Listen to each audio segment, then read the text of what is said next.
Което ние сме видяли, това е съставено два пъти дизайнът и лице, като нещо темата е много друго.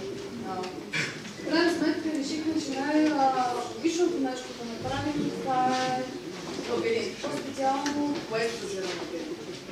Виждате лабиринта, имаме едно типажче, малко злотничко нарочно, трябва малко режи в играта, което целта му е да се придвижи от началото на лабиринта до края до съответната врата.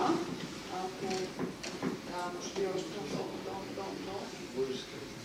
така, чудесен пример. Като всяко ниво на лабиринта се генерира на рандъм. В началото изглежда много лесничко човечето да се стигне до вратата и дискет. Това играта се казва дискет, обаче не. Защото стигайки до вратата, обикновено има едно препятствие, в случая са генерирането на F2.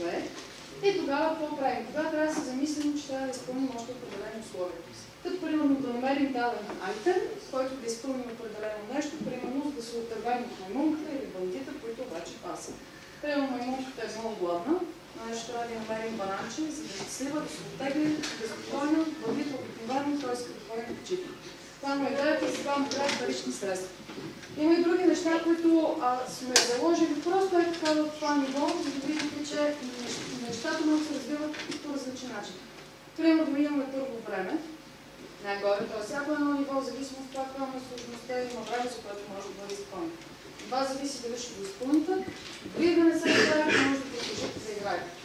И зависимо от това, до кое ниво стигнете, рамка да се покачва. В случай ние сме съвсем мъничко, това сме цветали за всеки един предмет, който е намерен и който ще ни свърши някаква работа от играта, който сме го намерили преди да разберем дали че ни трябва, той ни се зарежда горе в инвентара и си има описание за него. Какво правим обаче, ако не знаем, че ни трябва предмет? Примерно да се стигнем до вратата, на нас не трябва ключ.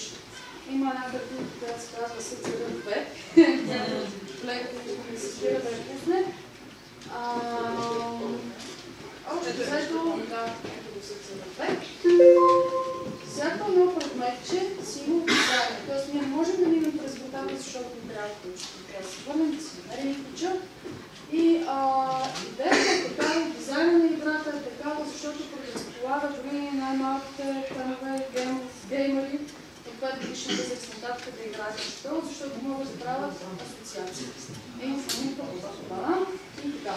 Тук още видим, това е цяло лейжер гейм, всяко следващо ниво, режим, няма трудност, etc. Така че ако имате някакви въпроси, ще се радвам също да говорим. Това е идея, която се роди в рамките на час и половина. Това е третата идея, която нас е трудна. Ние сме разработили, надявам се, че ще